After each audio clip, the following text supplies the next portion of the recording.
Mr.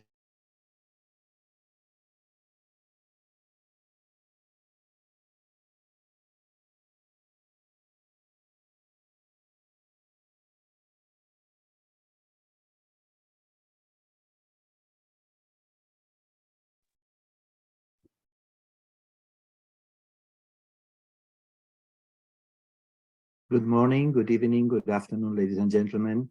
We are very happy to give start to this webinar on social and emotional learning in hybrid modes of education. We'd like to introduce you our director, Mr. Yao Ido, who will say a few words to greet you all. Thank you, Mr. Ido. Thank you very much, Hugo.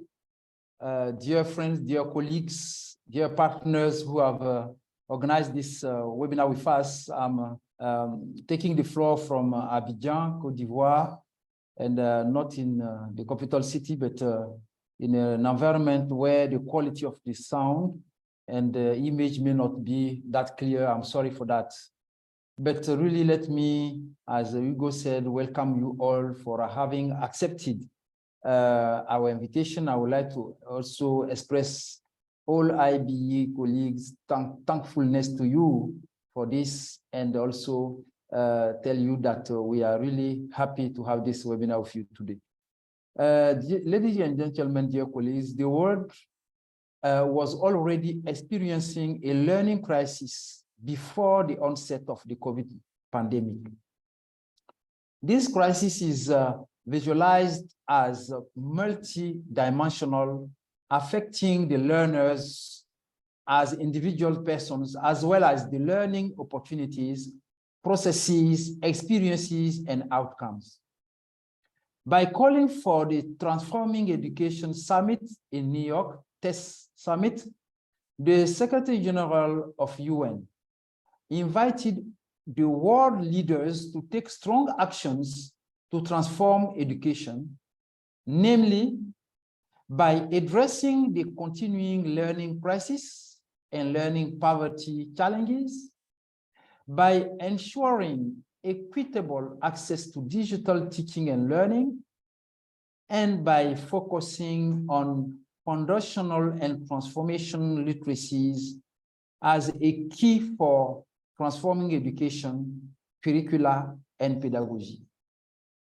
The COVID-19 pandemic has intensified feelings of isolation, stress among young people, adults, families, and communities.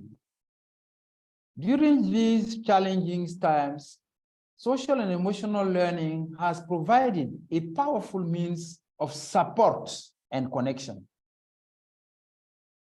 In the aftermath of the pandemic, there is a very high sense of urgency to address the academic and social emotional needs of students, while also mitigating the impacts of learning loss and preparing learners for an uncertain future. It is now more crucial than ever to demonstrate empathy and resilience, to foster relationships across distances, and draw on our collective strength to strengthen our schools and communities and prepare them for future challenges that, unfortunately, will continue to come with climate change. In this context, there is an increased need for curricula that prioritize building that sense of community, belonging, and well-being. By emphasizing these aspects, we can navigate the challenges of the post-pandemic world and promote the holistic development of individual learners. However, it is important to acknowledge that the integration of social and emotional learning into the curricula has not always been carried out in a clear and systematic manner, despite the recognition of its crucial importance during COVID-19. Social emotional learning has often taken a backseat to the urgent task of addressing curricular coverage and relevance. The issue must be addressed and rectified, as the integration of cell not only enhances children's well-being, but also equips them with key skills for navigating future emergencies. Moreover, although it is important to emphasize the need for socio-emotional learning integration into the curricula, that alone is not sufficient. I argue that greater support must be provided to educators in effectively working with these new curricular elements and in meeting the social, emotional, and academic needs of students in correct ways.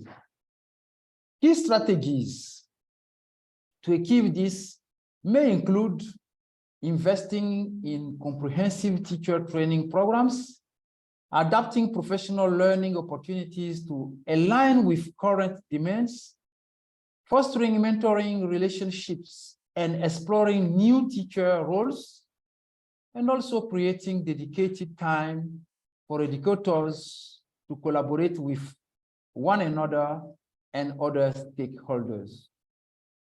Implementing these actions is not only key for successfully navigating the challenges of teaching and learning post-pandemic area.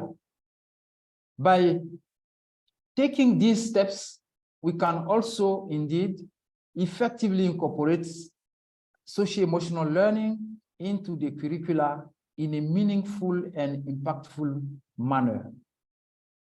The theme of this symposium, Enhancing Social and Emotional Learning in Hybrid Mode of Education, acknowledges the absence of straightforward or rapid solutions within hybrid modes of teaching and learning.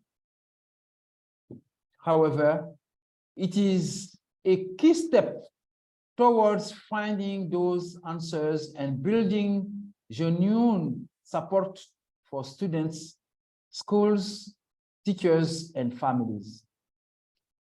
Finally, I am optimistic that this significant dialogue will initiate a fresh interest in curriculum and its interconnections with social and emotional learning. And IBE is committed to really build on the results of this webinar in the process of our work that is ongoing to have relevant curricula and relevant learning materials and tools and guidance to be integrated in our overall resource pack for the training of curriculum developers and curriculum implementers and teachers, etc., at country level. With this, I would like to wish us a very fruitful meeting and thank you very much for listening. Merci beaucoup.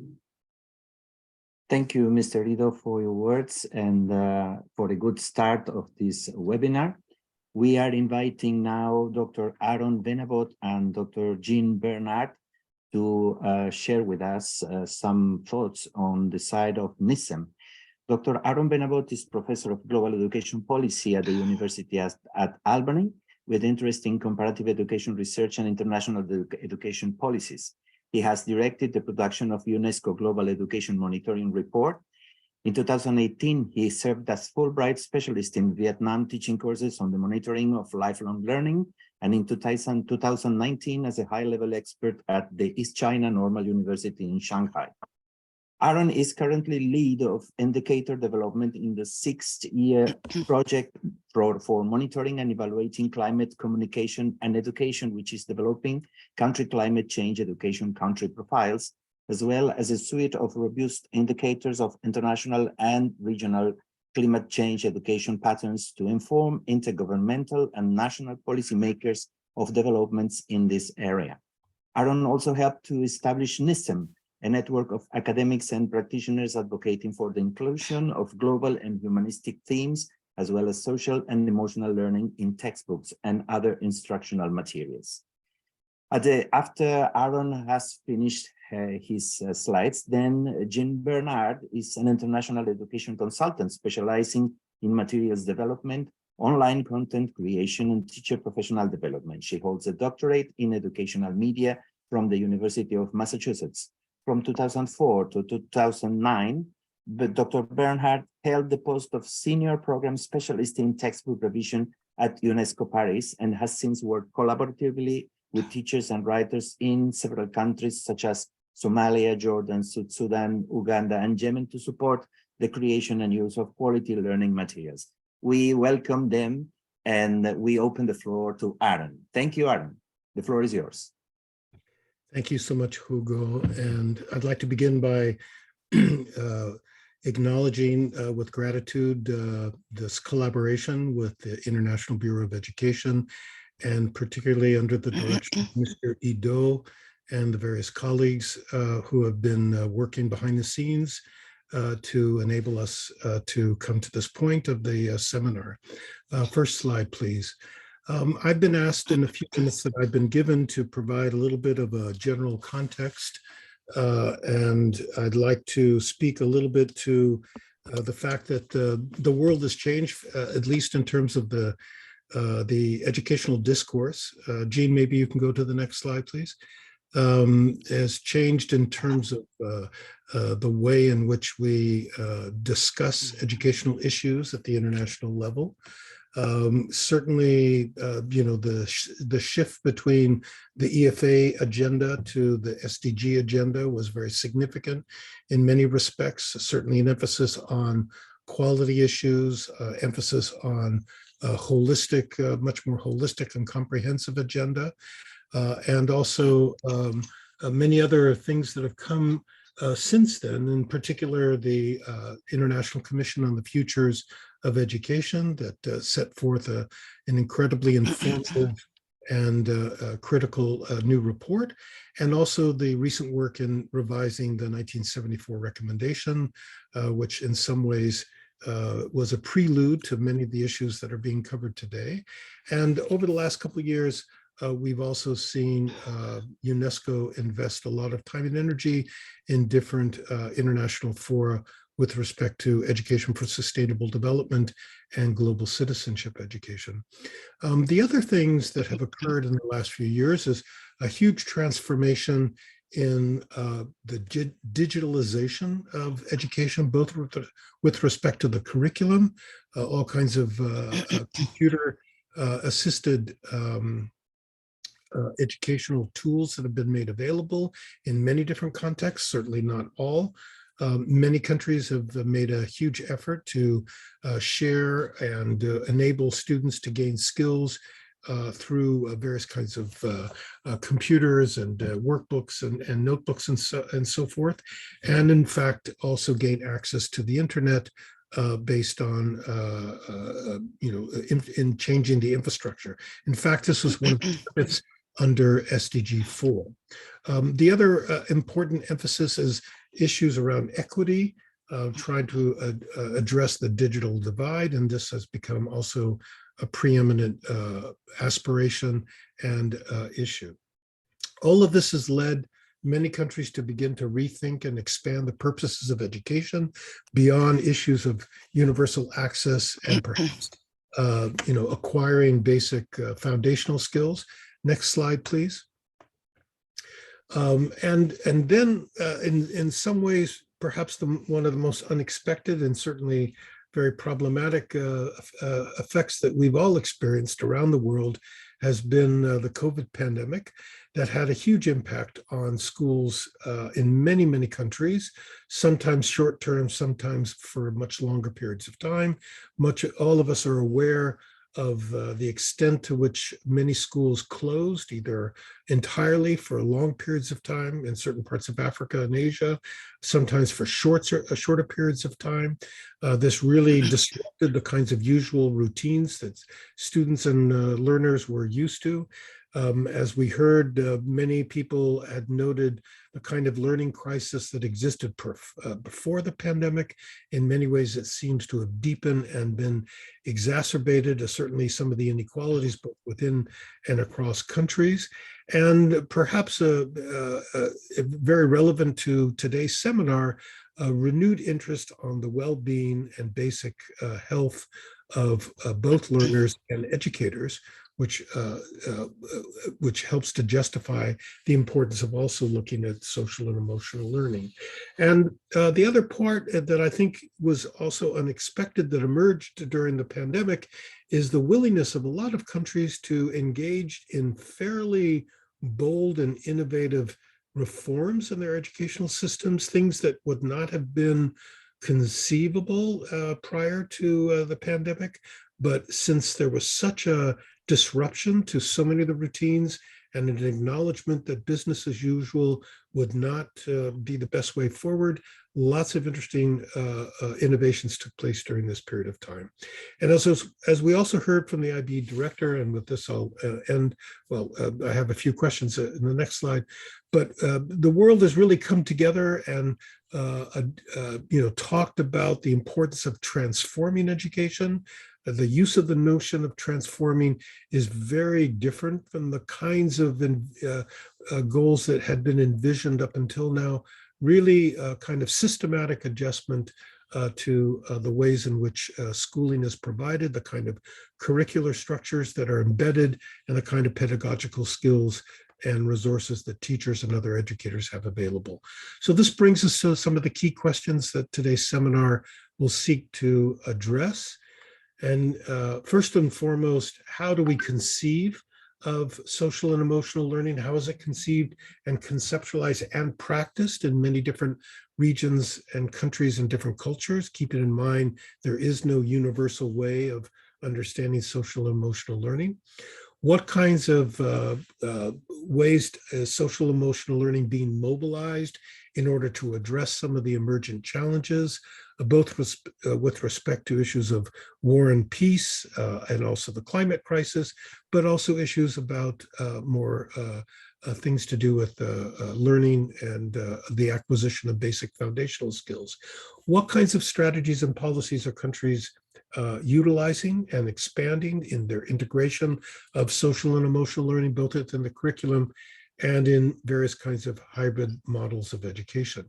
And what specific measures around this should be considered to support not only students, but also teachers and parents, and to ensure that the resources and tools that are being created and developed and made available are accessible throughout the country in many different parts of the education system in ways that doesn't just privilege those living in urban areas and those from more wealthier backgrounds.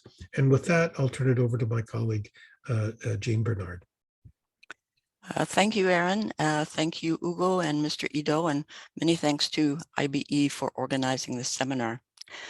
So I'm here mainly to introduce and share with you the progress made so far on developing an IBE discussion paper, which is one of the main products of this initiative. So to begin with, the project was conceived as a collaboration between IBM and NISSEM that focuses on the essential role in the global movement to transform education, that reflects on experiences of integrating SEL into teaching and learning during the COVID-19 pandemic, and that animates discussion on how to integrate an SEL dimension into hybrid modes of teaching and learning. So the process began roughly 8 months ago with the idea of producing a guidance document that would intentionally feature multiple perspectives on what happened during the school closures and partial reopenings, especially in terms of why, where, and in what ways efforts to provide remote and hybrid learning alternatives to in-person schooling were quickly put into place. During the project's inception phase, NISSEM worked closely with IBE to identify 6 thematic areas to be addressed in a collection of articles seen through the lenses of experts who were uniquely positioned, both professionally and geographically, to bring their expertise in these areas to the discussion.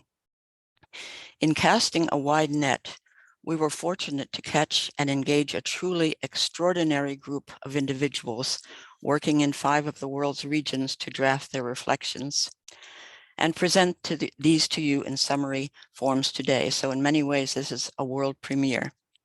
We are now in phase 4 of the process to facilitate a virtual discussion that engages an even wider and more diverse group of informed stakeholders in contributing to the final chapter. So the structure of the paper is, it's divided into 3 parts. First, an introductory overview that offers broad definitions of key terms and defines the scopes and purpose of the document. And the central part consists of the 6 thematic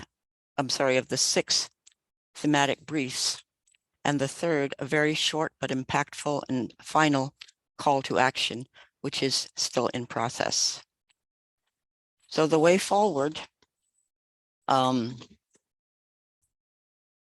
which is drawn from the observations, examples, and firsthand experiences of the contributors, can be visualized as falling into 3 lanes. First, calls for integration of social emotional learning across and throughout the curriculum, not only as an add-on or standalone subject, but embedded in all subjects and embedded in all aspects of teaching and learning, from teacher preparation to textbooks, to learning activities, into online content and engagement with families and communities. In the second lane, calls to build on local innovations for facilitating remote and hybrid learning.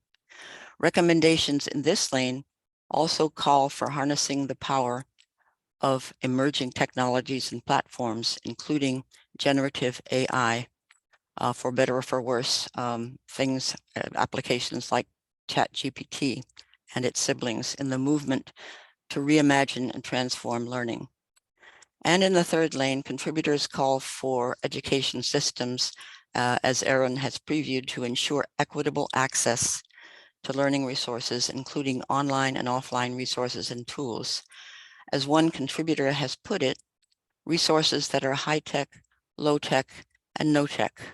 All are urgently needed if we're to reach the goal of strengthening support to students, teachers, schools, and families, as well as to successfully respond to the needs of the growing numbers of underserved and excluded learners. On a personal note, working on this project has brought me to the realization that first, many of the promising grassroots innovations that were planted and took root during the school closures have become a kind of endangered species as the world moves away from a declared state of emergency to a more comfortable state of complacency. I've also been reminded that some widely held assumptions about distance learning were and should continue to be challenged. For example, that lower tech and print resources are by definition less engaging and therefore weak substitutes for online resources. Secondly, that children in economically wealthy, resource-rich home circumstances were necessarily less impacted during the pandemic than those in less advantaged circumstances. And thirdly, that in the period of cautious return to in-person schooling, the need for social and emotional learning was less pressing.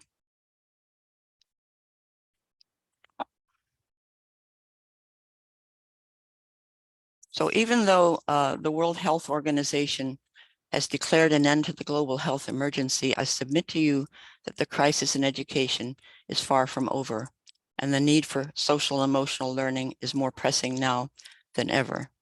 And so the challenge before us is to elaborate a call for action that is practical, loud, and clear. And this will be the final chapter of the discussion paper.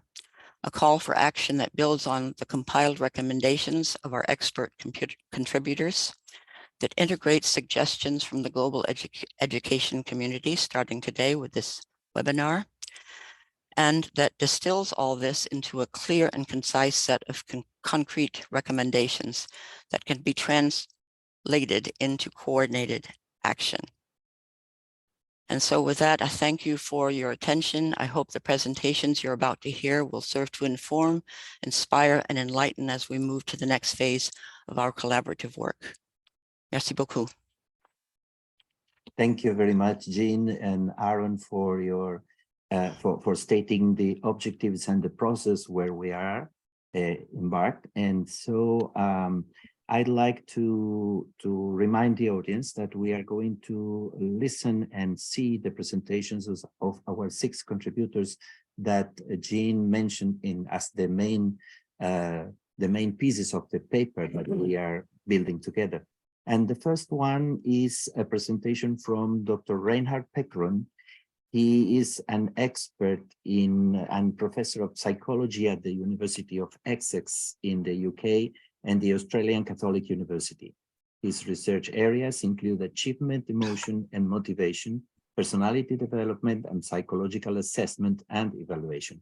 He has published more than 350 books, articles, and chapters, and is listed among the top 20 currently mostly highly cited researchers in the social sciences.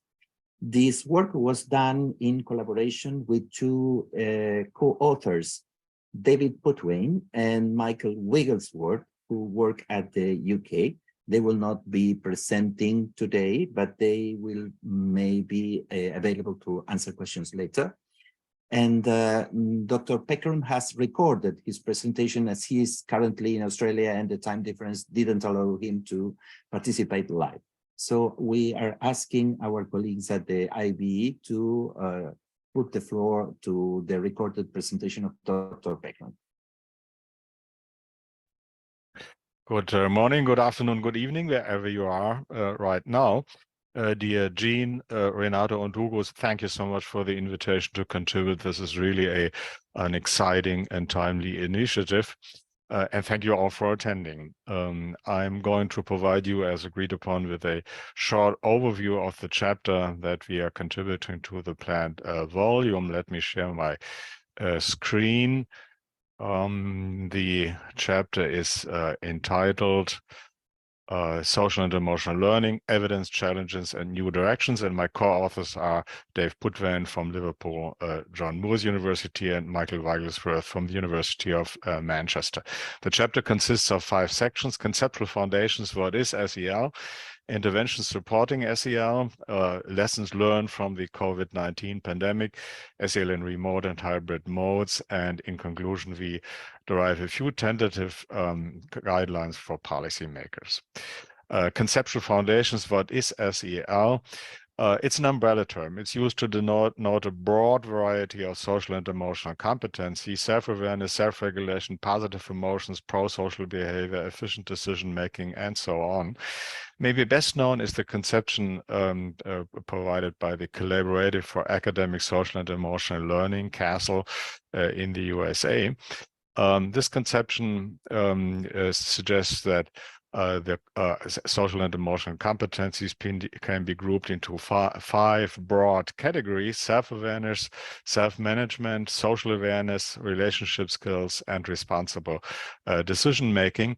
And it also proposes that the acquisition of these competencies is embedded not only in the classroom, but also in the broader school community, in the family, and in the community.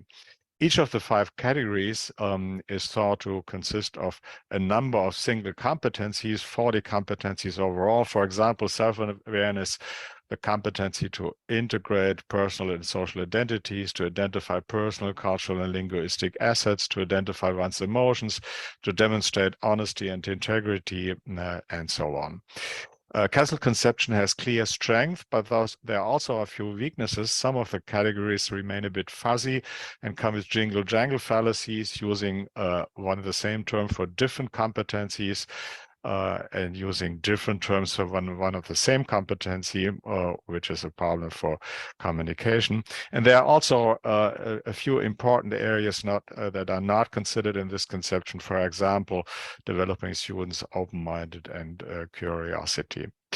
Why is SEL important? There is clear scientific evidence that social, emotional, and motivational competencies are key drivers of academic learning and academic achievement. They determine career choices and life trajectories. They are core components of personality development and individual identity. And they're also crucially important for our mental and physical health. So these competencies are indispensable for students' individual development and by implication also for society at large. And this means we need pedagogy to promote SEL. Based on this insight, various interventions have been developed that aim to support SEL. Some of the intervention programs use the label SEL. Other programs use other labels such as cognitive behavioral training, mindfulness intervention, classroom-based yoga, outdoor education, adventure programs, mentoring programs, test anxiety intervention, and so on. The labels are not that important. All these different programs aim to promote social and emotional competencies. The good news about these programs is, on an average, SEL-related programs do have significantly positive effects on students' self-beliefs, their emotional skills, their social behavior, and academic learning. But they also are heterogeneous, these programs.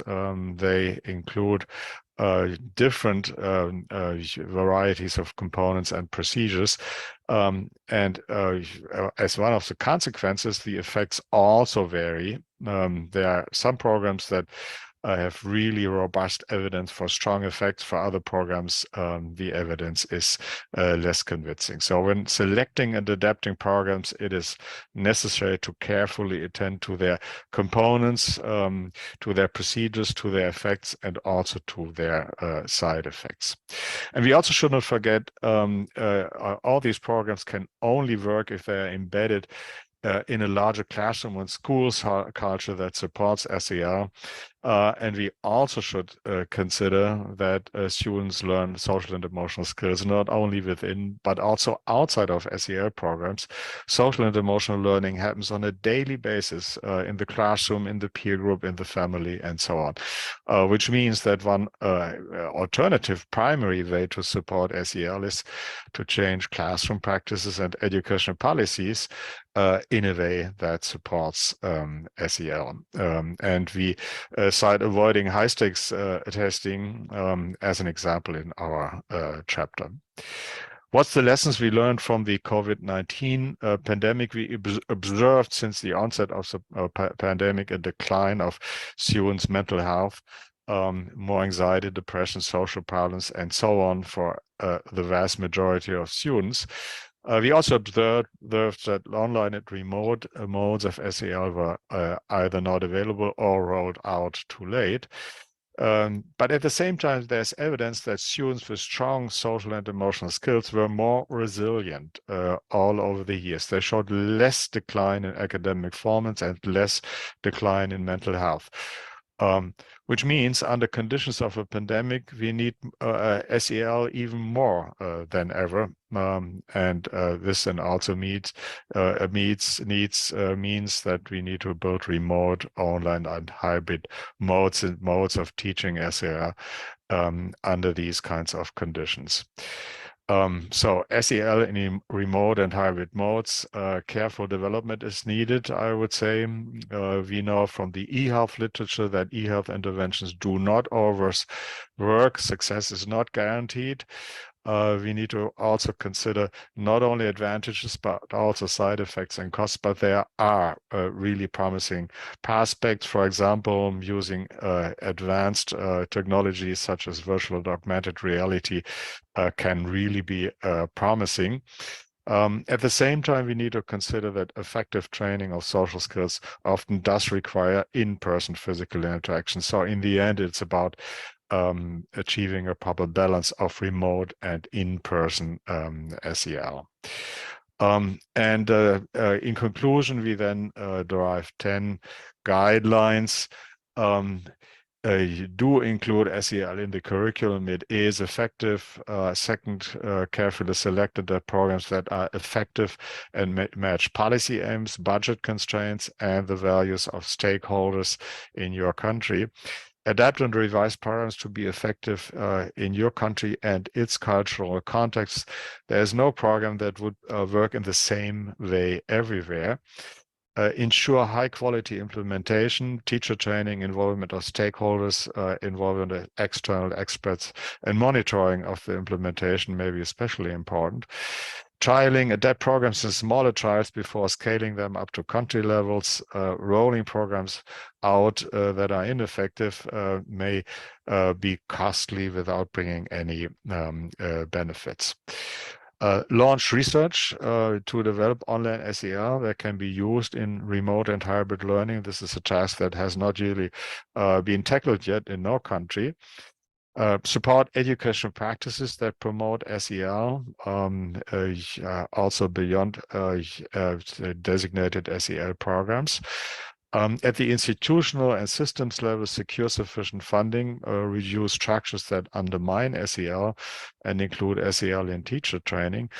Also involve communities, the economy, families, and caregivers. And finally, make use of scientists' expertise, commission research, but make also sure that researchers are sufficiently independent to provide you with a realistic view of both the strengths and the weaknesses of the actions that you perform as a policymaker. Thank you very much for your attention. Thank you very much to Dr. Peckren. That has helped us to get a clear framework for understanding the different components of social and emotional learning, and giving us some highlights on avenues for improvement and policy development.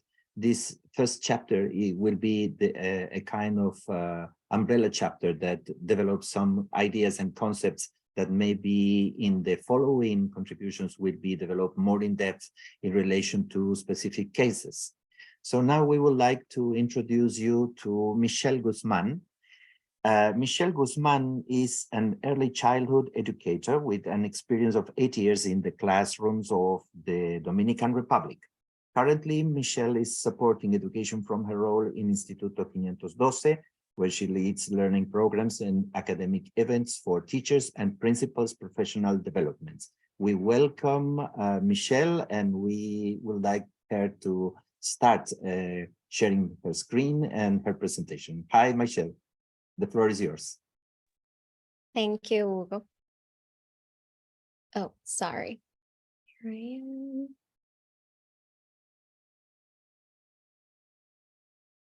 Okay, just a quick.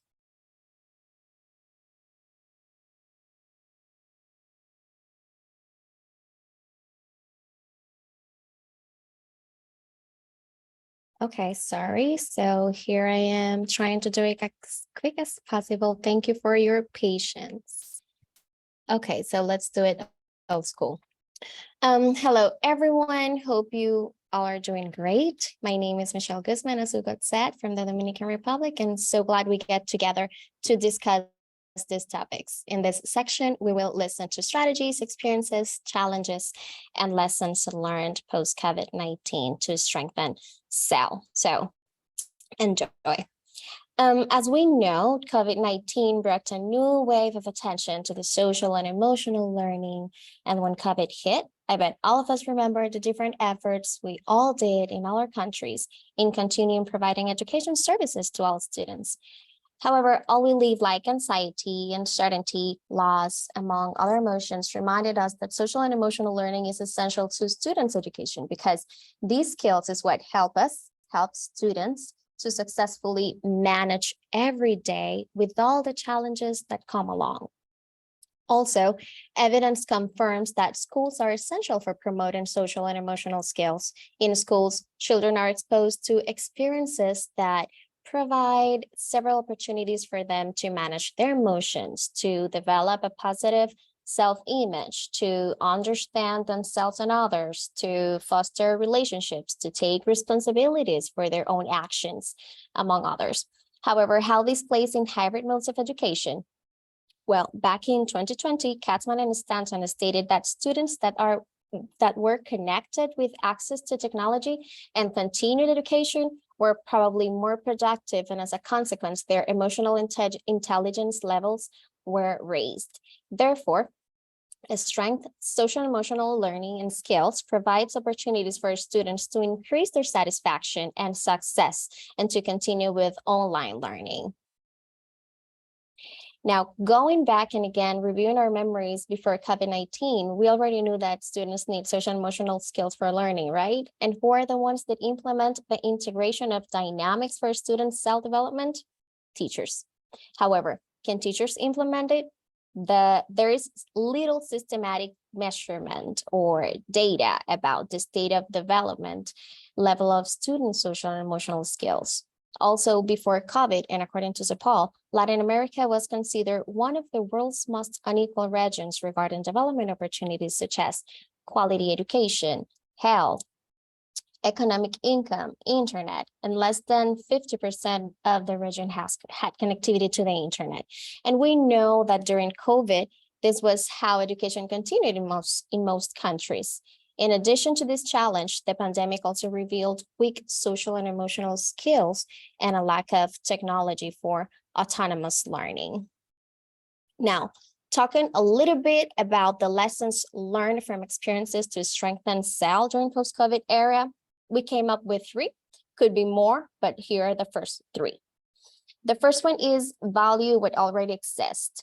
This means that we should always revisit the resources that we already have to adapt and take action from it, because we can find some value, as in the Dominican Republic with the program Retorno a la Alegría, or in English, Return to Joy, which was implemented in the past as a response to education in emergencies or disasters, which this is a recovery program that was implemented after natural disasters such as the flood of Blanco River in Jimaní in 2004, and after the Noel and Olga storms in 2007.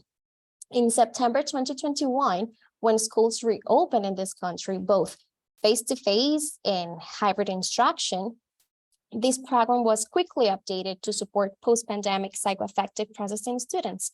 UNICEF and USAID collaborated with the Ministry of Education to review and update this program, which focused on activities that facilitate students' expression and strengthen their resilience after experience lived due to pandemic. The second one is that self skills must be strengthened in teachers first. At the beginning of this conversation, I asked, who are the ones that implement the integration of dynamics for students' self-development? Teachers. To support students in developing their own social and emotional skills, teachers and adults involved in the process first need to strengthen their own so that they can model social and emotional skills and behavior positively. Peru's initiative, Te Escucho Docente, or Teacher I Listen, showed how to provide emotional support to teachers nationwide through a phone line and online resources. And this online platform includes tools and resources for teachers' social and emotional care so that they can give their very best in the classrooms and every area or role in their lives. And the third one is acompañamiento, which we couldn't find a word in English for this, but when we talk about acompañamiento, we are talking about an essential part of the development process. As in every learning process, including SEL, the acompañamiento ensures an effective response to students' needs. Being accessible, responding, and listening is part of the strategy, which promotes proximity and humanity to the students' learning process. Costa Rican experience with its Guía Retornar or Return Guide highlighted that teachers need to count on tools to acompañar their students in the social emotional aspects as well as in the pedagogy attainment. And in continuity to acompañamiento of the learning process, and that self skills must be strengthened, in Teachers First. Let's take a quick look to another experience, and this was implemented before COVID-19 hit, and it's called Siento, Luego Aprendo, or in English, I Fail, Then I Learn. This was implemented in Uruguay, and its objective was to promote the incorporation of tools and strategies that allow teachers to develop skills and competencies that strengthen emotional development and facilitate teaching and learning process.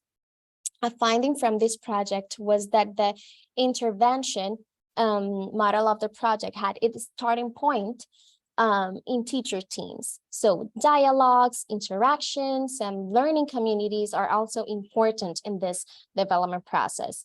And as a result, it led to an improvement in the dynamics and relationships between the rest of the members of the team.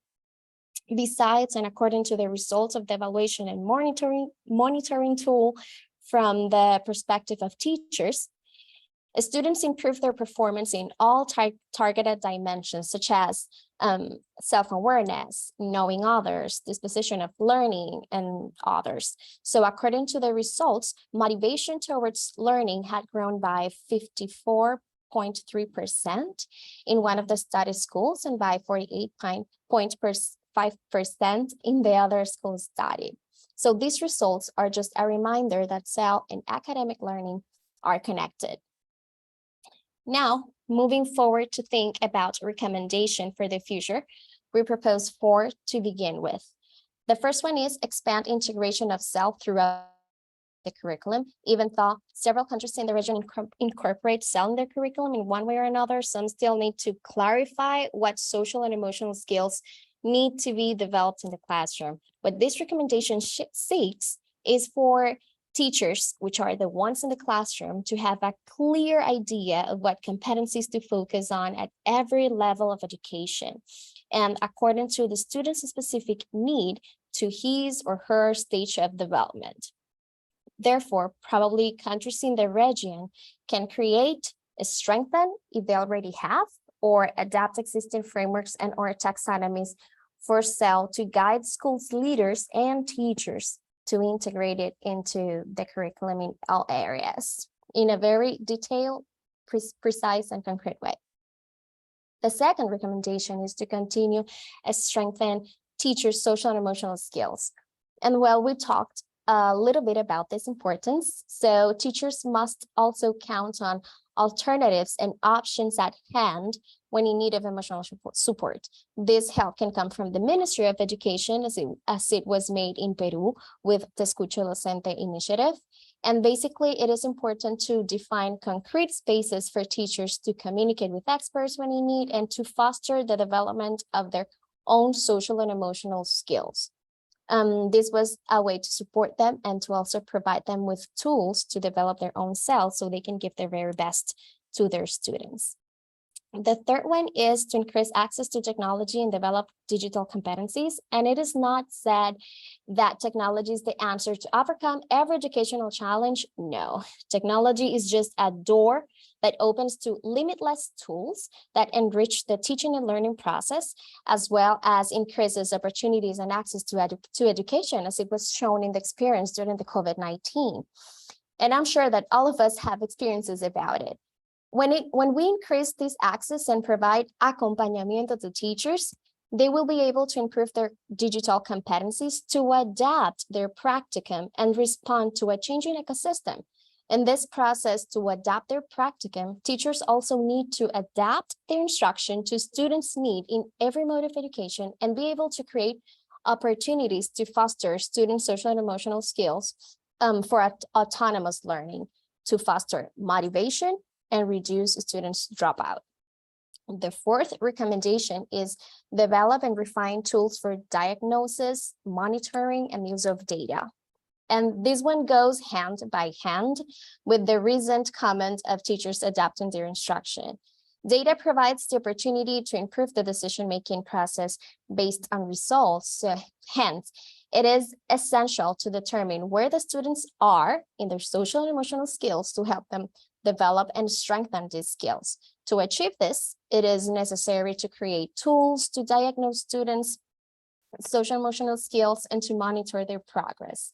This data will be crucial for the students' acompañamiento according to the needs of each student and considering that the acompañamiento takes place as a safe space for students to be listened, valued, feelings and thinking, to regulate their emotions, and is guided to overcome specific challenges in the social and emotional area in this case, but it applies to every other learning. Thank you for listening. Thank you very much, Michelle. Was a very interesting presentation describing the Latin America situation, what works, what are the lessons learned, and especially one or two comments regarding the word acompañamiento that is very, very dear for us in Spanish language. The possibility of helping teachers and students to go hand in hand in an extended process. Not just a quick intervention, but a long and extended process. I think this is a key to consider. Now we are inviting Dr. Kai-Ming Cheng, that is going to speak us from Hong Kong. Kai-Ming Cheng is Emeritus Professor at the University of Hong Kong. His research focuses on global changes in society and their challenges to education. He serves as a consultant and advisor to major international organizations. So welcome, Kai-Ming. Thank you. Thank you very much. Thank you for this opportunity because I think it is, to me, it's a learning opportunity. What I'm trying to do, I'm a very timid and obedient student, so I just follow the instruction that I have to do everything in 5 slides and in 7 minutes.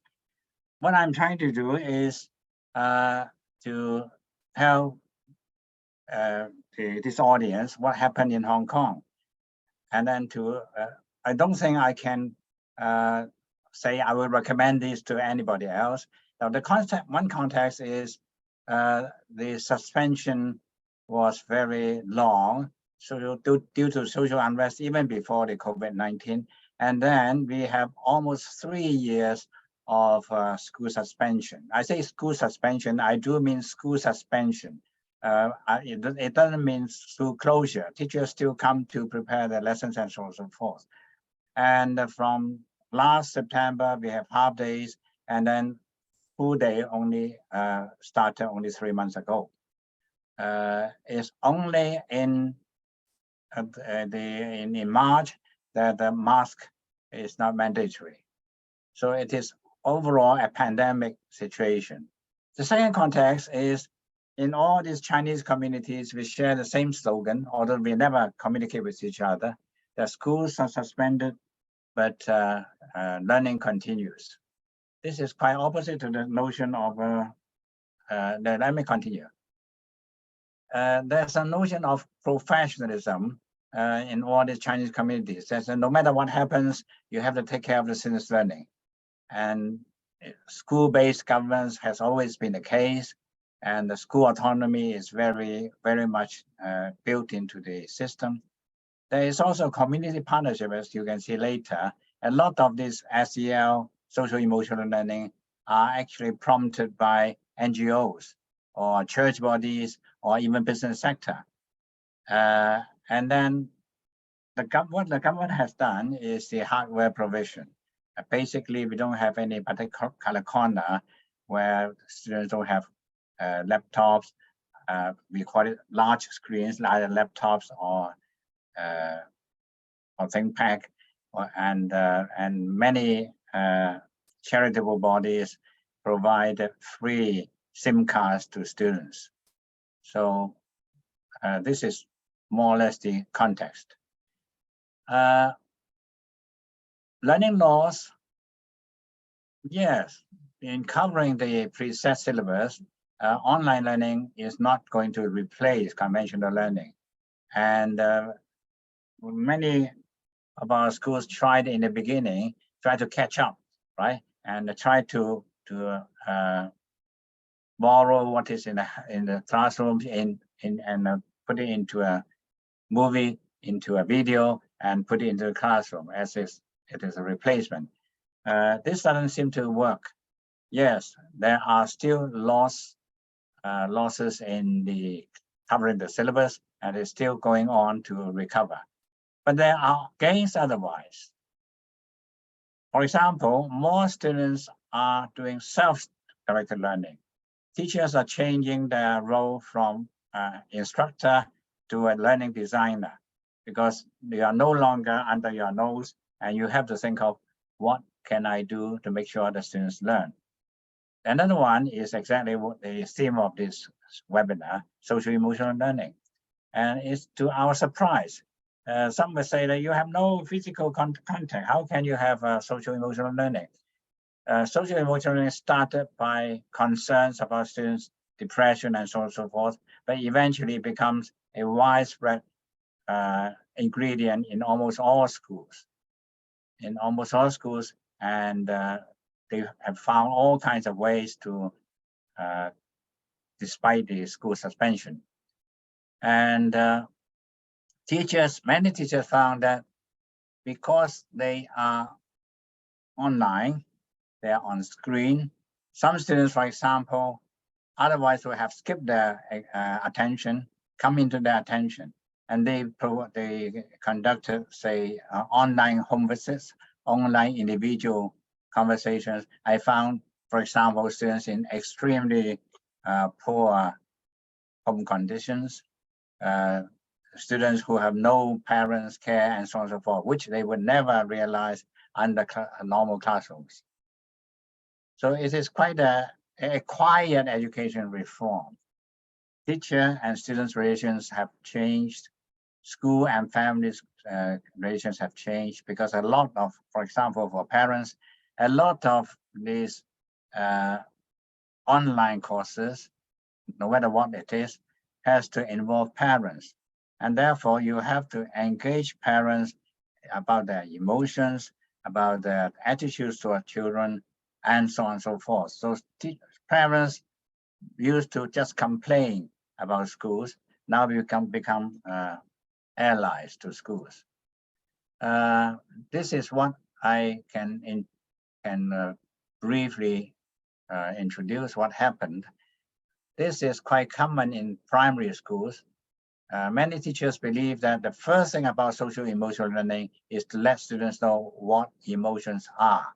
What is your emotion? I think this is another school which every morning students have to report and reflect on their own emotions. This is called an emotion thermometer. This is another endeavor, which is a semi-commercial and semi-voluntary body about character building, character education, and they are now spreading to many dozens of schools. This is a picture about all these bodies who are engaged in. This is just a small sample. In we have a survey and discovered that there are about 5,000 organizations. Some of them larger, some of them smaller, and some of them are NGOs with a particular calling. Others are, for example, just simple NGOs, family foundations, and so on and so forth. They want to do something to help students, and they all engage in all sorts of. So this is, and this is a school. Although on mask, there's a half-day school, so they ask the students to think, what can we do for the community in pandemic? So students go to the community and apply what we call design thinking, that is to start from afresh what can be done in the community, and they found that they can help the blind, the sight impaired, vision impaired, and they discovered a number of things that can help the vision impaired. They also designed a platform for the neighborhood as a matter of propagating the ways the entire neighborhood can help the vision impaired. This is beginning to become common. This is a primary school where they started every lesson with 5 minutes mindfulness. At first, people thought that primary school kids are so naughty and so active and they wouldn't do this. But actually, it happened, and after the 5 minutes, everything becomes very different. The classroom atmosphere becomes very different. This is another school, which actually, because of the maker space, they try to they converted one of the space into this, and the holes are actually suggested by the students. The students engage in part of this system thinking, and they feel very, very attracted to do whatever they want here. These are just a few examples. Because of pandemic, I don't have the opportunity to travel abroad, so I travel to many schools and try to understand what they are. Almost every school will tell you that they have some program on social emotional learning. And to me, that's a surprise. So what matter?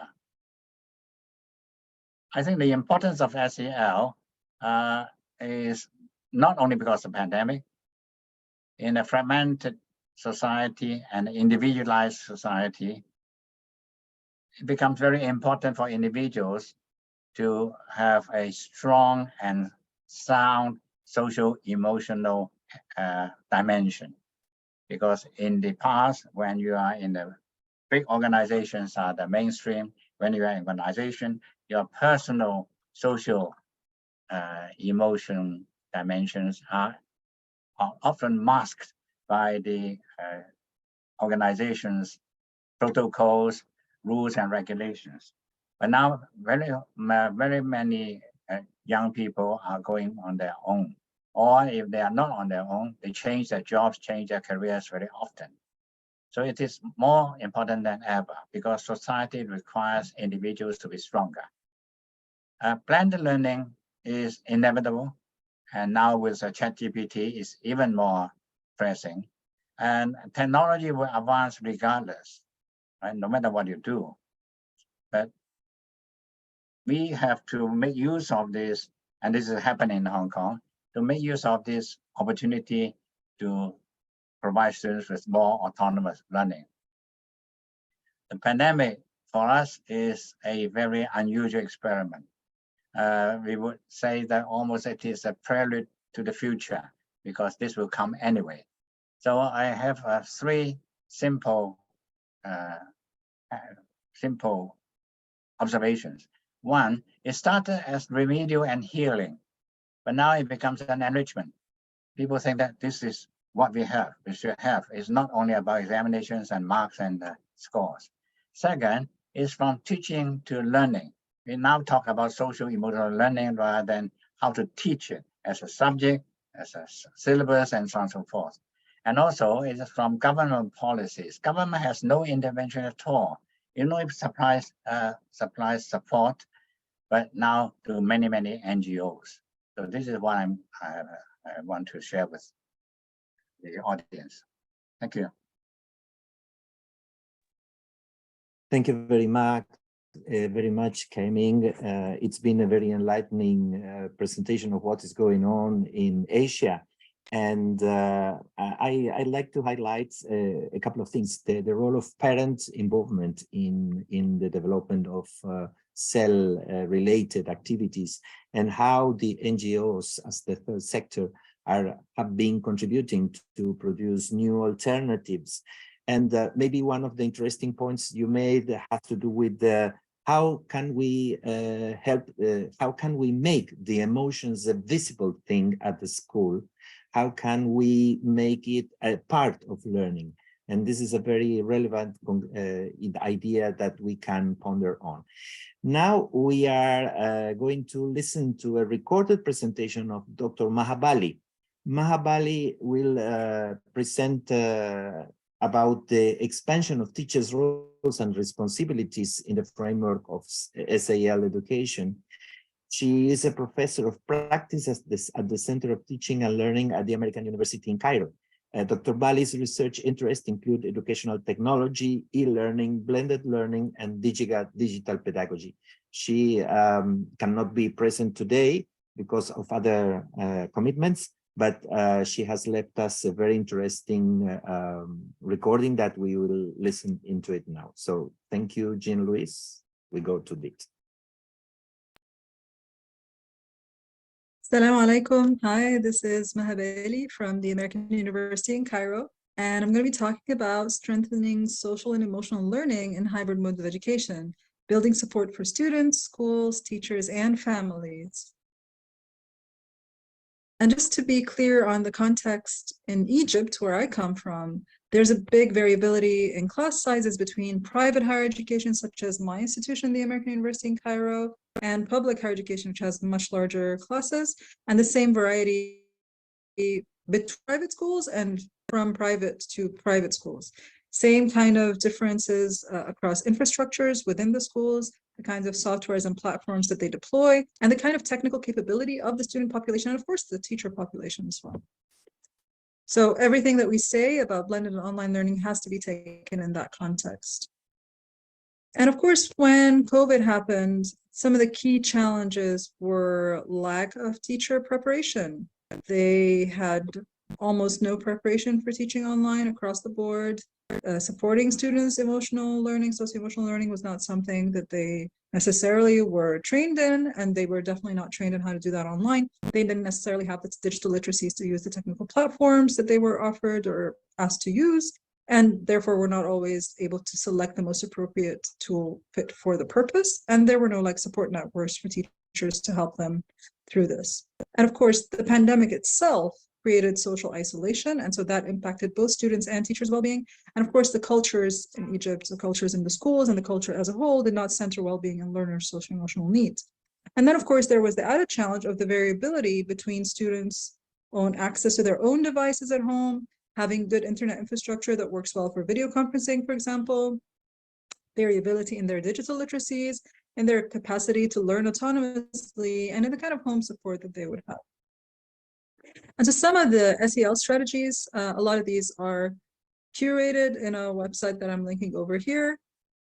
One of the main ones is finding creative ways to check in regularly, ask learners how they're feeling, because you need to do this a little bit creatively so that they would actually tell you. So using photos and polling tools and things like that, rather than asking each person to say how they're feeling out loud. Other things to do include well-being awareness activities. So helping learners learn things like gratitude, like meditation, asking them about things that bring them joy, an activity called the Well-Being Gift Basket, where they put together all the things that promote their well-being, and using third places to communicate with students asynchronously, such as WhatsApp and Slack, so that they have an open line of communication with the teacher and other colleagues. Promoting self-understanding with reflective activities such as Ikigai, which helps them know their purpose in life, and Live, Love, Learn, and Leave a Legacy, which helps them outline the ways in which they want to reach their life goals. And doing reflective activities such as Spiral Journal to help them slow down and write down some of their thoughts and reflections, Roses, Thorns, and Buds that helps them see the highs and lows of their day or their week, and things like a 2-minute paper that helps them reflect on what they learned and also what they enjoyed learning and how they enjoyed learning. And promoting peer support with doing things like warm-ups that have some sort of collaboration between students, things like Wilder Mad Tea, which is a liberating structure and development, or something like Troika Consulting, where learners learn to be support groups for each other rather than necessarily always needing the teacher's support or an adult support. And the recommendations here are, the first one is teacher preparation and professional development, having curricula that integrates socio-emotional well-being, universal design for learning, trauma-informed pedagogy, and of course also having institutions that support and reward compassionate teaching and assessment rather than provide hurdles with standardized assessments that are high stress and high stakes. The second one is to continually enhance teachers' digital skills and literacies as we discover new technologies that have shown evidence of being beneficial to learning. So of course, we can't learn every single new technology, that would drive everybody crazy, but we need to see which ones would potentially support students' learning and make sure that the teachers are equipped to use these. And finally, rewarding innovation and agility and cultivating teachers' freedom and agencies and giving them those communities of practice that will support them as they try out new things. So this is what I have to offer today. I'm sorry I couldn't be with you. I'm Habeli. My email and Twitter handle are right here. Thank you very much.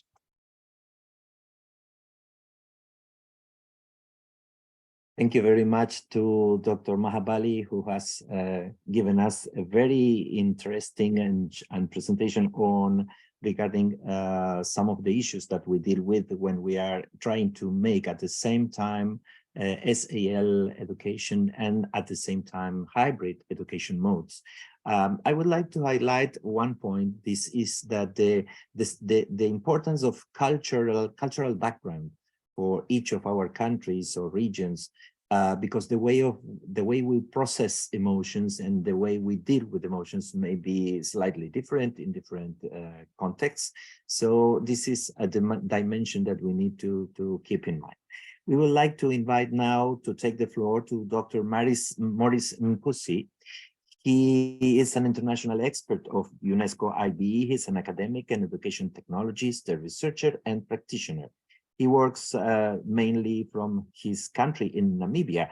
He has 27 years of experience in the field of education and also in facilitating continuing professional development programs for teachers at basic and higher educational levels. He's involved in various projects such as in curriculum transformation, technopedagogy, including the integration of artificial intelligence in teaching and learning. So, Maurice, can you open your camera and say hi to us?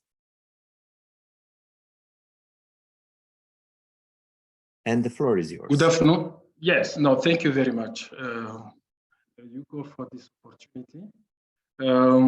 It's always good also when you present last, so it means most of the things have been discussed already.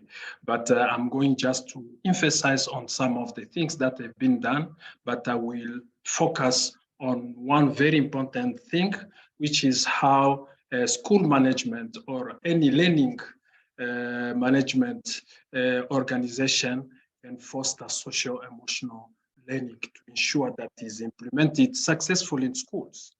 Okay, I'm going to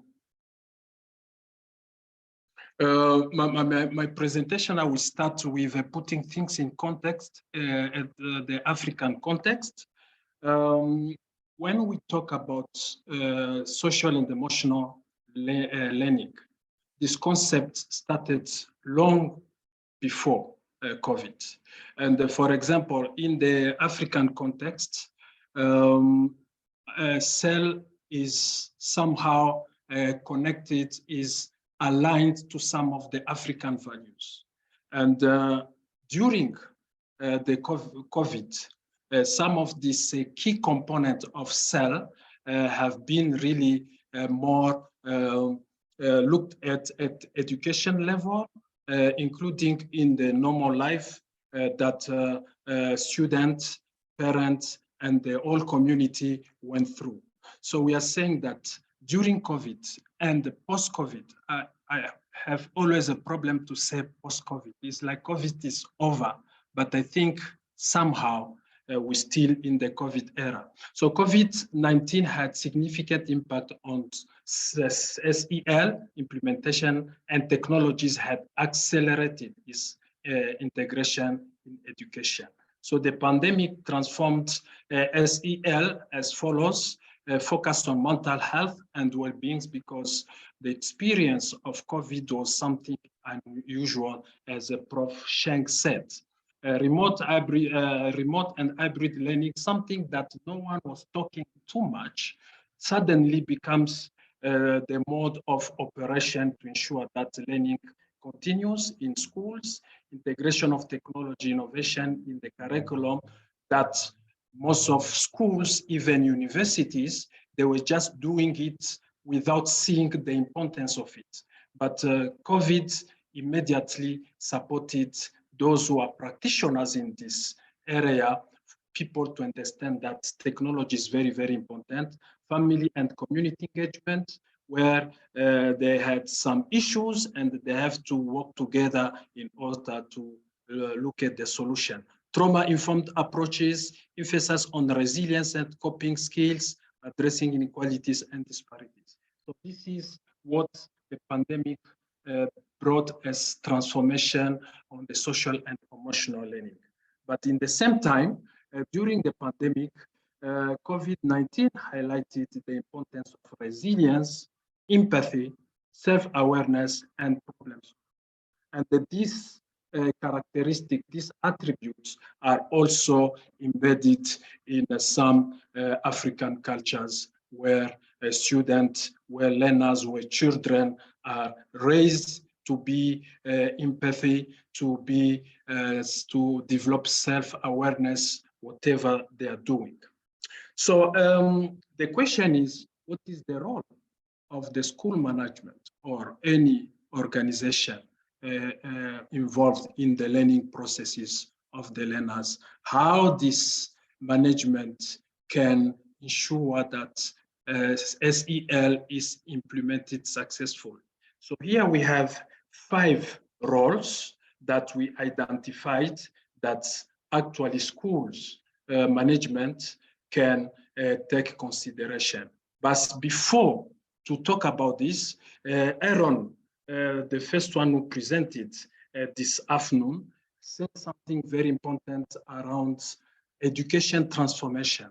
So here there is a declaration that the government of India said in 1966, was talking about education transformation.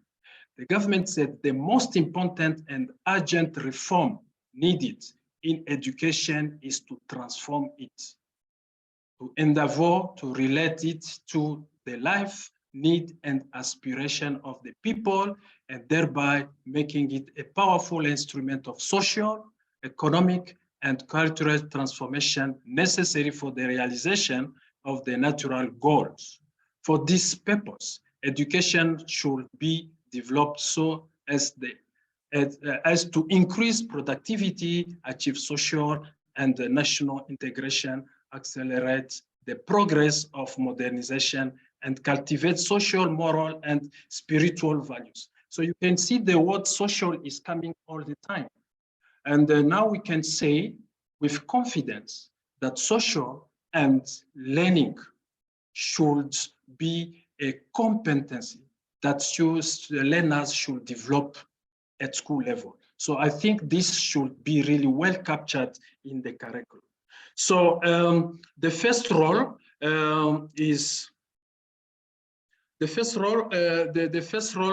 for the school management is creating a supportive and safe learning environment.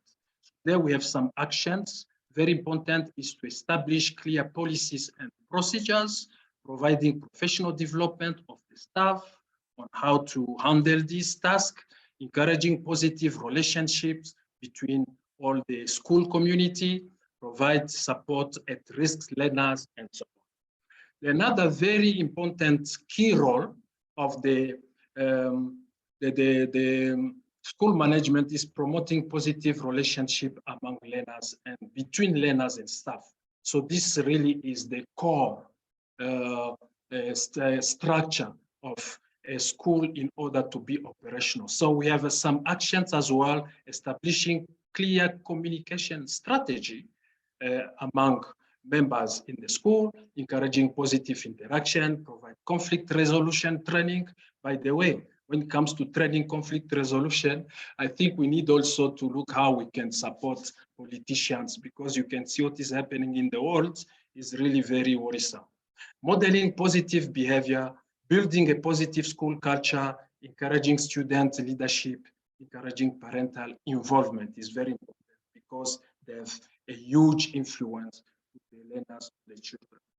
Role number 3 is providing opportunities for learners to develop and practice SEL skills, creating a supportive and safe learning environment, encouraging extracurricular activity, providing counseling and support, encouraging parental involvement, assessing and evaluating student progress. The 4th one is integrating social emotional learning instruction into the curriculum. So these have been already discussed, but here the role of the school management is to develop a comprehensive SEL plan, how this will really be implemented in the curriculum, even though we are going to embed it in the curriculum. Incorporating SEL into existing teaching practice, providing continuous professional development opportunities to all the stakeholders that are involved in this task, also incorporating technology and digital resources. So the last one is work with the families and community organization to support learners to develop the skills in social and emotional learning. I think most of the presenters, they touch on this. The community is very important. Parents are very important. So they should be involved, and the school needs really to come up with strategies on how to do that. So some actions: building strong relationships with the families, foster a sense of community, provide capacity building and learning resources, involve community organization, encourage parent involvement, use positive discipline strategies. This is very important, and address individual learning needs. So these are the 5 points or 5 most important roles that the school management should take action to ensure that social and emotional is implemented successfully in schools. So we are talking about integrating social emotional learning in the curriculum. This is just to say that when we say we are going to implement or to integrate, and the first presentation, Aaron and Jean, they said that this approach, this concept of social and emotional learning should be implemented cross-cutting in terms of curriculum implementation. It should not come as a course, because as you are saying, they are actually a curriculum have overloaded, especially in Africa. So we are saying this concept is really very good to be integrated across all the courses that the school is providing. And this has to happen at the implemented curriculum side, also at the attend curriculum that express how students, how learners develop the competencies as the intended curriculum is prescribed. So here I'm talking about, I'm going to say that inclusive education is something very important, and we know, and the colleagues, the presenters, they said that technology can really enforce inclusive education to be implemented. Of course, using also the hybrid learning models, which will permit those students living in areas where there is no schools, even though it's an area with all the necessary requirements in terms of connectivity and so on. This type of technologies, the learning, hybrid learning models will allow the students to learn. For example, just to provide an idea, all of us, we know what hybrid learning is all about, is just to put things in context. We are talking about face-to-face learning. Here we are talking about in presence, physically present in the classroom. We are talking about online learning, and the combination is a hybrid learning. But we should remember that the face-to-face can also be done outside the classroom, like what we are doing now. You can see me, we can interact, we can do many things. This is what we call virtual face-to-face learning approach. So the hybrid learning can allow different modalities to allow students in different conditions, in different situations, can get the opportunity to learn. So we have different models of hybrid learning that will ensure this inclusive education to take place, while focusing on this very important competency that we call social and emotional learning. So these are the different models: differentiated, multi-track, splits, A, B, virtual accommodation, independent accommodation, and flexible hybrid learning. So these models will help to ensure that learning is available to all the students, no matter where they are, no matter the conditions they are in. So for some examples, I provided some example for South Africa, how they implement this concept. They have some special programs or courses that embed some of the characteristics, some of the attributes of the social emotional learning. The same also in Namibia, there are specific courses in the curriculum that reinforce how a student may develop a positive attitude, problem solving, personal responsibility, decision making, and so on. So we have also a country like Rwanda. They are very advanced when it comes to implement social and emotional learning through culture, because the motto in this country is no more genocide. They are training kids to develop their emotional skills where they can control their emotion and they can really be empathy, not to see other people suffering because of their action. So some recommendations, I have 5 recommendations that I'm giving here. The school need to develop a comprehensive social and emotional learning plan.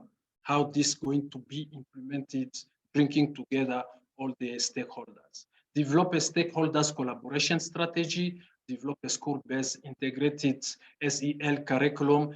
At this point, as I said before, at implemented curriculum level, develop a SEL framework and implementation guidelines, and develop SEL implementation monitoring and evaluation. And most of the time, we realize that in some contexts in Africa, this area of monitoring and evaluation is really not well done, because sometimes people perceive that if people identify your weaknesses, maybe you may be punished or victimized and so on.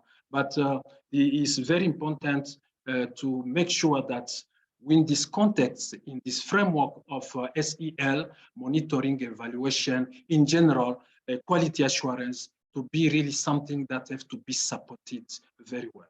In conclusion, the successful implementation of social and emotional learning at school level holds immense benefits for students and the overall school community. By prioritizing SEL, schools can foster a positive and nurturing environment where students feel valued, supported, and empowered to reach their full potential. In addition, a strong commitment to SEL implementation enables schools to cultivate emotionally intelligent, resilient, and socially competent individuals. By equipping students with essential social and emotional skills, school laid the foundation for their long-term success, well-being, and positive contribution to the society. Thank you very much. Thank you very much, Maurice. I'd like to highlight from your presentation the role of the leadership at the school level to bring up SAL in implementing it in a real way. And one of the ideas that also you made is how the leadership at the school can produce a supportive and safe environment, not only for the students, but also for the teachers. Because as one of our participants has said, reminding us from a situation in Ethiopia, where the teachers may be also overwhelmed by current situations. So how can the leadership be prepared for dealing with these kind of situations at the school level to keep up the mental and emotional health of students and of teachers? Thank you very much for your presentation. Now we are inviting Akanksha Agrawal and Srihari Ravindranath to speak to us about mainstreaming of SAL and well-being. Akanksha Agrawal is the Associate Manager of Research and Impact at Dream a Dream. It's an NGO in Bangalore. She's a passionate researcher and educator with the aim to promote mental health in the Indian education system. Her research interests are social and emotional learning, psychology of education, and well-being. And Srihari Ravindranath is the Associate Director of Research and Impact at Dream a Dream, Bangalore. Dr. Ravindranath is a passionate researcher, also an educator with a mission to reimagine education in India. He is specialized in pedagogies of social and emotional learning and well-being education in emergencies and thriving in adversity. So, hello, Akanksha. We are very happy to see you in the screen, and the floor is yours. Thank you so much. I'll just be sharing the screen.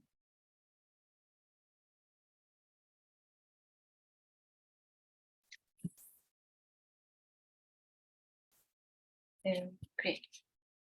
Thank you so much for your time. And I'll be sharing some valuable insights and findings from a paper titled Mainstreaming of SEL and Wellbeing in Hybrid Modes of Education, Insights from India. This paper is co-authored with my colleagues Vishal Talreja and Srihari Ravindranath. A little bit about Dream a Dream before I start. At Dream a Dream, our mission is to reimagine the purpose of education by focusing on the idea of thriving for every child. We began by implementing targeted interventions, such as the after-school life skills program, and gradually supported a systemic level intervention by supporting the Delhi government in their implementation of the happiness curriculum. Regarding the development of this paper, majority of insights were derived from our own program experiences and through interviews with 9 other organizations working in the SEL space. Starting with some context about India. In India, a majority of children come from low-income families or are migrants. Some children also come from single-parent families and struggle to meet basic needs such as food and water. COVID-19 aggravated the situation as children struggled to access education. Some children also have special education needs which were unmet in an online learning space. The prolonged school closure, digital divide, and learning gap created a crisis for children. They not only experienced a loss of family members, which led to a feeling of grief and helplessness, but also faced isolation from their friends. This resulted in loneliness and limited opportunities for them to process their emotions. Research also demonstrated that their social emotional skills were negatively impacted. This made it necessary to address trauma in children. In some households also, only one phone was available shared in a family of 6 or 7. Preference is usually given to male children or elder children. So as a result, this became an additional challenge for the girl child as they struggled to attend school online. Talking about some facts, surveys suggested that only 20% of school children had access to remote education and 43% children had no access to schooling for almost 19 months. To overcome this, the Indian government and various social sector organizations innovated different ways to reach and connect with students. Low-cost and low-tech innovations such as interactive voice response system was leveraged. Children could call a number and listen to stories or classroom notes as per their convenience. So this helped overcome the challenge of access to internet and mobile phones. The happiness curriculum was also implemented using IVRS. Children could access a guided meditation or via phone call and even activities via SMS. Our organization conducted weekly phone calls to children in our program to check in about how they are feeling.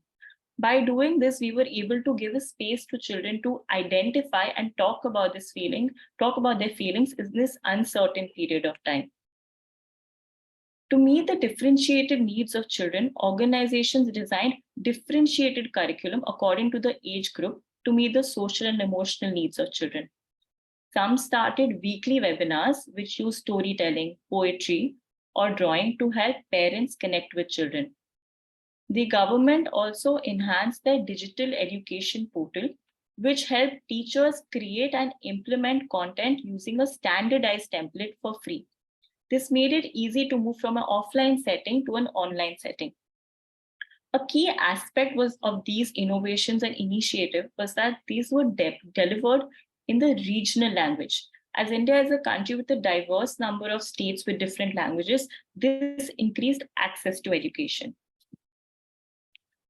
A key question in this paper is how can we reimagine the role of SEL in hybrid modes of education? We believe that by keeping a child at the center of education, we can help them thrive. As most education models follow a top-down approach in which young learners are the agents of education, a shift to a bottom-up approach is needed, where learners are co-creators of education. By focusing on thriving, we can prepare children for a world which is volatile, uncertain, complex, and ambiguous. Additionally, given the challenges of learnings from the field, a collaborative effort from teachers, parents, and other eminent stakeholders in the education system can help us reimagine the role of hybrid modes of education in India, hybrid modes of SEL in India. Closing out with some key insights. While the SEL model needs to be reimagined, it needs to be applicable to teachers. Teachers need to shift from being a teacher in the classroom to being a facilitator in the classroom. Teacher training programs can focus on trauma-informed pedagogy, nurturing empathy, facilitation, and validation skills to help teachers address a child's emotional needs. A key aspect is also to prioritize teacher well-being, as teachers are the implementers of education. Finally, a mindset shift is emerging in India. However, it needs a behavioral change strategy to move to an online classroom. Communicating the advantages of technology and how it will save their time and effort may reduce resistance in the community. To conclude, the answer to the question, how do we strengthen hybrid model of education, is not simple, and it requires a collaborative effort from the education system. Thank you so much. Thank you very much, Akanksha. This presentation reminds me of one of the questions that one of the participants put to us in the Q&A section regarding the issue of the language of instruction, because as the reality in India is very diverse in terms of local languages, and one of our participants was asking about how can we promote SEL if we do not speak the language of the child, no? This is a very important point. Maybe you can give us a few words on that. Sure. So I think by moving from an offline place to an online place requires understanding the child's need instead of creating a standardized content, as you rightly pointed out. So by making activities which are based on the age group, say it could be visual activities which are broken down into simple picture cards, by delivering it in their own regional languages can help us connect with children. I hope that answers the question. Thank you very much. This has been an extremely interesting round of presentations from our experts. We have yet some 20 minutes to go, and we would like to use those minutes to share some of the questions that you have been presenting us through the Q&A. And one of those questions has to do with the practices that can promote SEL in the classroom. I see that Dr. Kai-Ming Cheng was giving us some ideas, but maybe other of the presenters would like to chip in and to say a bit more about practices that can promote SEL in the classroom. Who would like to share?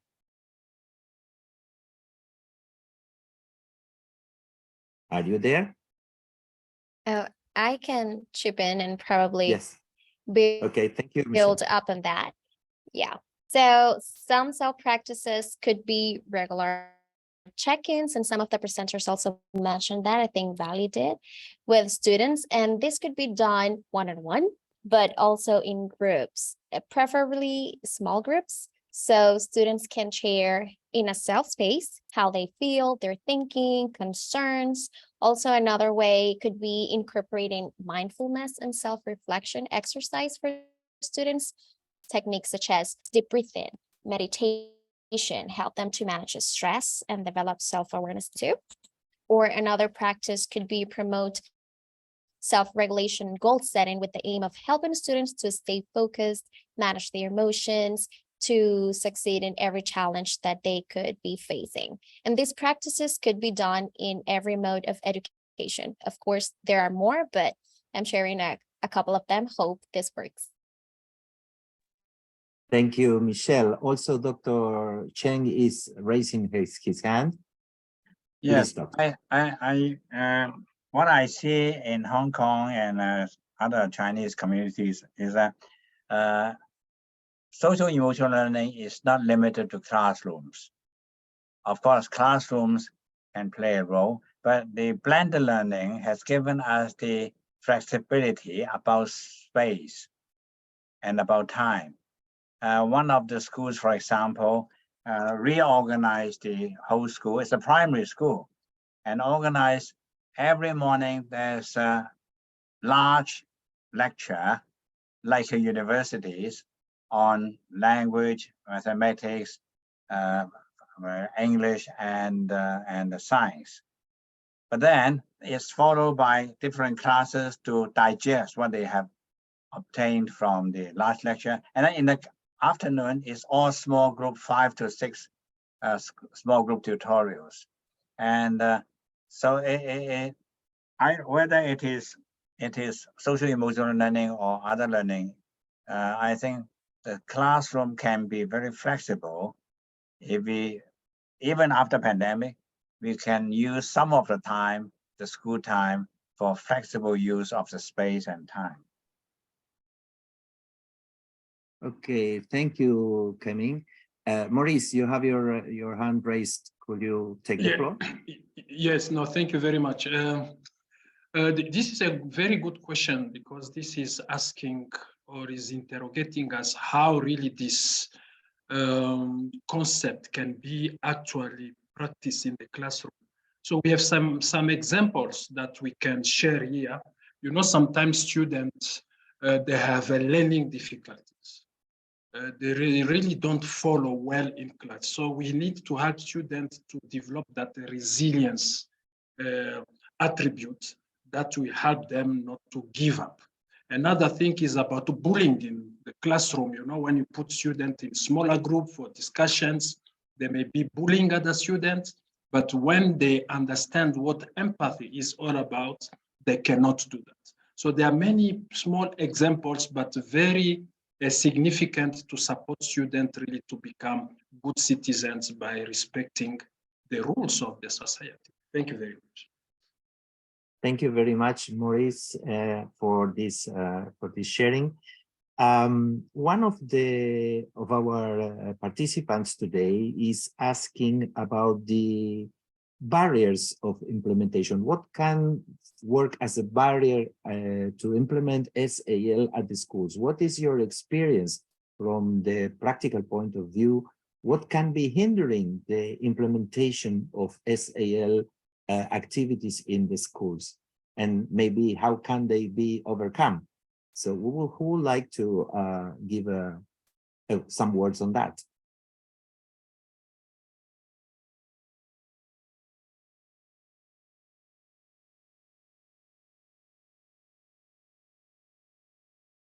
Yes, Aaron, thank you.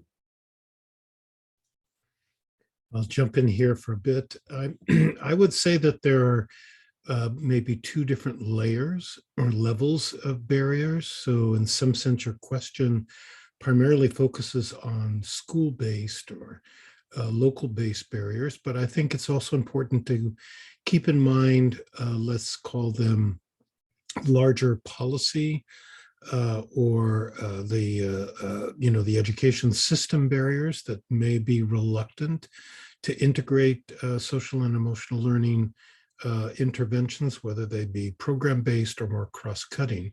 And I think one of the issues that Maurice talked about and others about the importance of some evaluation and monitoring of the kinds of cell interventions that are ongoing.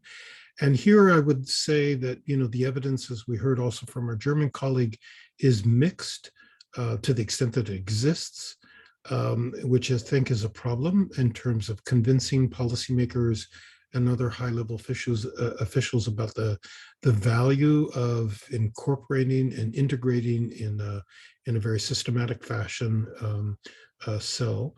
So I think it's important to keep in mind the value of conducting systematic evaluation and monitoring.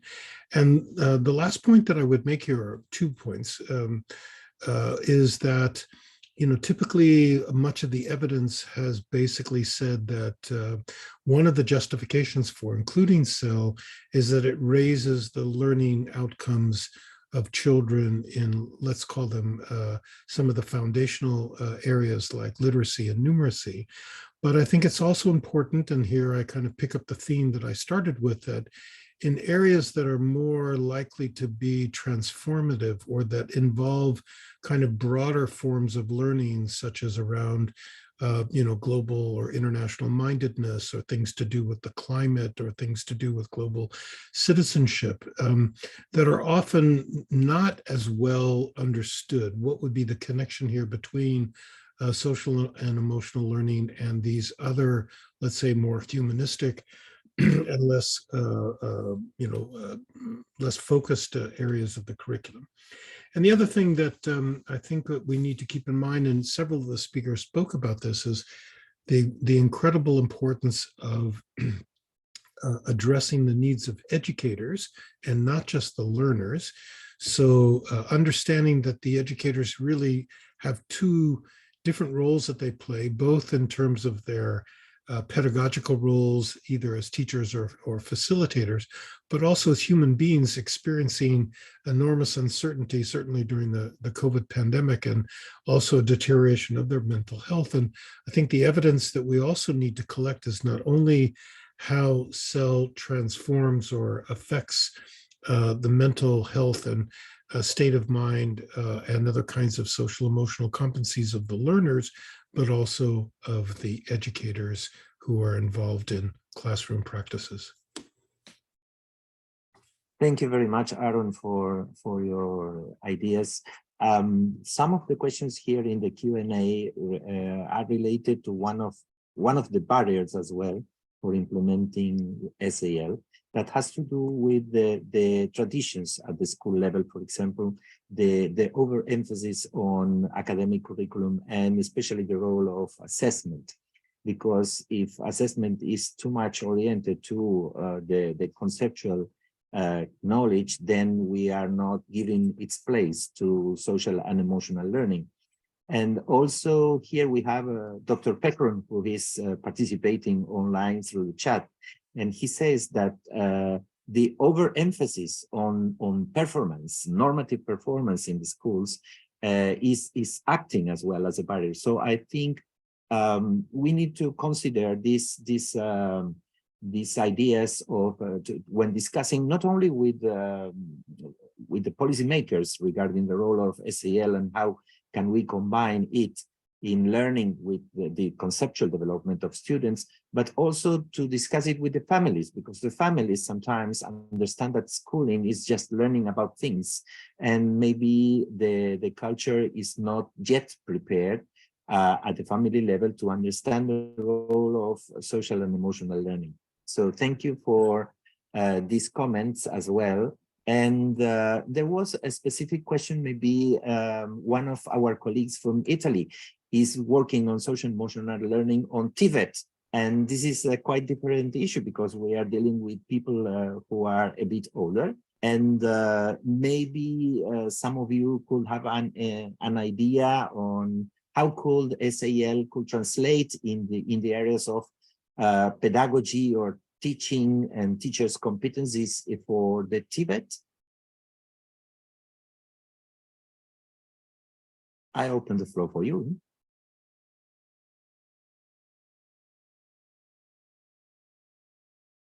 And if there is not yet any clear response, then we can make sure that we can connect the Professor Rita Locatelli from the institution, the Università Cattolica Milano, so that we can help her to connect with you for a more enlarged discussion. So some of the participants are asking as a general question if the presentations will be shared. Let me make two announcements. The first one is this webinar is being recorded, so you could be able to access it later and download it to your computer so that you can re-hear it and have access to the presentations.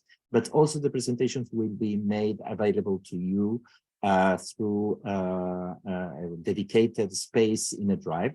So thank you for asking that. We will share, of course, the presentations with you. I think we can help you to discuss on these issues later. I think that most of the questions have been answered, or there was a specific question addressed to Mrs. Michelle Guzman, who was dealt with her directly. And then as a final, Aaron, yes, please.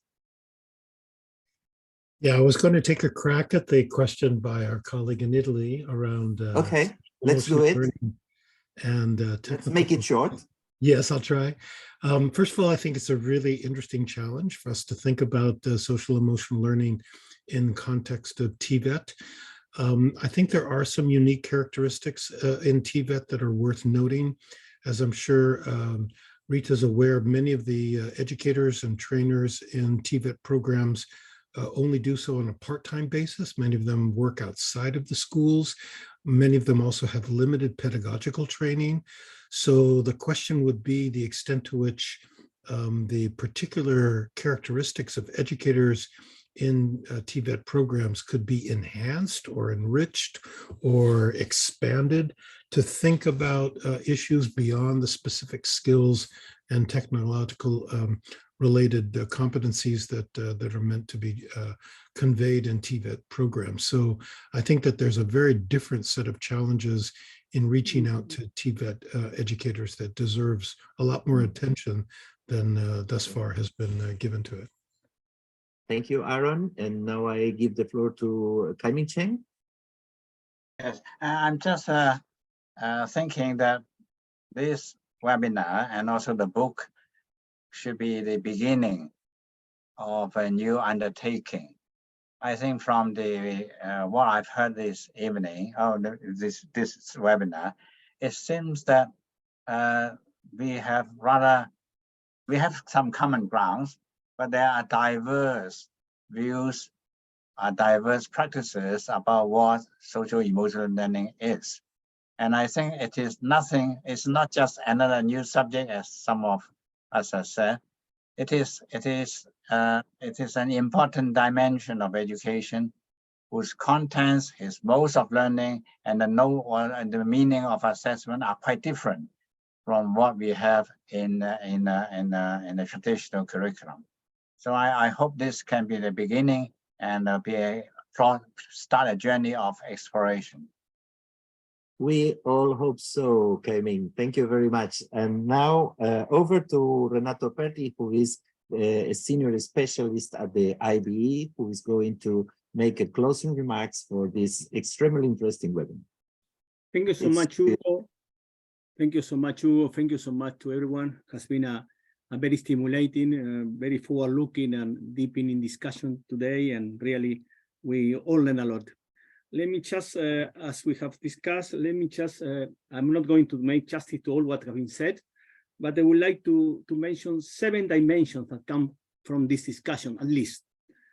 The first dimension is about the rethinking dimension. I mean, we have to rethink social emotional learning within the transformation movement, as Aaron has mentioned, within the post-pandemic era. I mean, it's time to rethink self differently from what we think in the pre-pandemic era. We have to have a more in-depth understanding of self within this transformation movement and try to understand what's the value added, as our director has mentioned, of self within this new movement of educational transformation. So that's the first element that we will call the contextual rethinking dimension of self. The second one is the broadening and deepening the understanding, as Kai-Ming has already said, the understanding of self as an umbrella concept, as has been said before. in terms that we have to understand that cell is an umbrella concept that implies culture, that implies society, that implies community, and implies education. And that umbrella concept, and as Professor Renker has mentioned, has to be permeated all over the system, all over the educational system, all over the provisions, the settings, the area, discipline areas, the knowledge areas, the disciplines, because it's something that have a very interrelated dimension: culture, educational, societal, and communitarian. The third dimension that for us comes from this discussion is that the idea of the mainstreaming, fully mainstreaming. And Aaron has mentioned that at the end. Fully mainstreaming means mainstreaming social and emotional learnings for supporting teachers and learners as well, as going hand in hand. As we support learners, we have to support teachers, and that's, as Michelle has mentioned also, is a cross-cutting dimension. I mean, that implies that we have to put a lot of focus on what happened in the classrooms, in what is called in Spanish as acompañamiento, means this permanent development process where teacher and learner go hand in hand, and we develop their competencies, their digital competencies, other competencies as going together. So fully mainstreaming is not only about learners, it's about teachers as well, and essentially and crucially, it's about teachers and learning understood as persons, as the well-being of person as a whole, as an indivisible one, as each of us is. The fourth element that was very mentioned of all the case contributors is capitalizing on clues for change. We know what happened during the pandemic. The pandemic was an experience very touching for all of us, but innovation happened. And it happened innovative, disrupted innovations that provide us a lot of elements to rethink cell into the curricula, into education, into the pedagogy. So we have to capitalize on further expanding, on further using the innovations coming from the pandemic to really put mainstream cell into educational policies. The element number 5 is about the policy developments, evidence-based. I mean, there is a very strong need to have policies, but policies based on data, based on well-documented innovations and well-explained practices and innovation, well-explained to policymakers, because if you don't explain clearly to policymakers the value added of cell, they're not going to invest. And we all know that at the end of the day, the Ministry of Finance and the Ministry of Education, and especially the Ministry of Finance, is the one who decides what to invest or not in education. So we need to have very strongly policy developments, very tailorized, very effective, very societal, very personalized. The number 6 is a hybrid education, as Maurice and some other colleagues has mentioned. Hybrid education will be a key driver, an essential driver to self-development. And hybridization of education is not only about online and face-to-face, about hybridization of strategies, of approaches to embed cell, because what we really need to know more is about how cell can be further developed into settings that combines online and in-person education, but because there is no return to a pre-pandemic era, we have to move forward, and that implies assuming the challenge of the hybridization of education. And that implies what many colleagues has mentioned, colleagues from Egypt, from India, about diversity of technologies. We have to understand that it's not one technology. We can use low cost technology, even no technologies, to enhance understanding and to support the involvement of different partners and different stakeholders. And finally, governance, revisiting the modality of governance and the roles. I mean, the pandemic has shown us the importance of the civil society, the importance of down-top approaches, I mean, bottom-up approaches, the importance of involving teachers and learners in new roles. We have to revisit the roles. Many of the colleagues talk about the roles of teachers as creators, as ideators, as facilitators, of learners as co-partners, as co-owners of learning. So we have to rethink our modalities of governance of education, and essentially and crucially, the role of teachers and learners to ensure that cell is fully mainstream into the system. So thank you so much. These are some of the points. Sorry if I haven't made justice to all of what you have said, but we have to summarize in these 7 dimensions that we think that in a way or another capture the discussion today. Back to you, Hugo. Thank you, Renato, for these close-up words that can summarize the ideas that we have been sharing. I'm extremely happy to be part of this seminar, this webinar, and I want to take the opportunity to thank heartfully to Jean Bernard, who has been behind all of our contributors to make them make these extremely interesting presentations, to all our contributors who have devoted their time to share ideas and to exchange with the present, and those who help us to share the ideas online or through recorded presentations. And also a big thanks to our interpreters and to our technical personnel who has been behind to organize the Zoom to ensure that this been working properly. And I would like to say thank you to you all in the name of the director of the IBE, Mr. Ido Yao. So, and we expect that when the document comes forward, then we can have an animated discussion and comments with you in the next future. So thank you everybody for sharing, and we keep connected. Thank you so much. Ciao, ciao. Thank you. Thank you to all. Thank you. Thank you, Maurice. Thank you, Kaimin. Thank you, Michelle. Thank you, Akan. Thank you, everyone.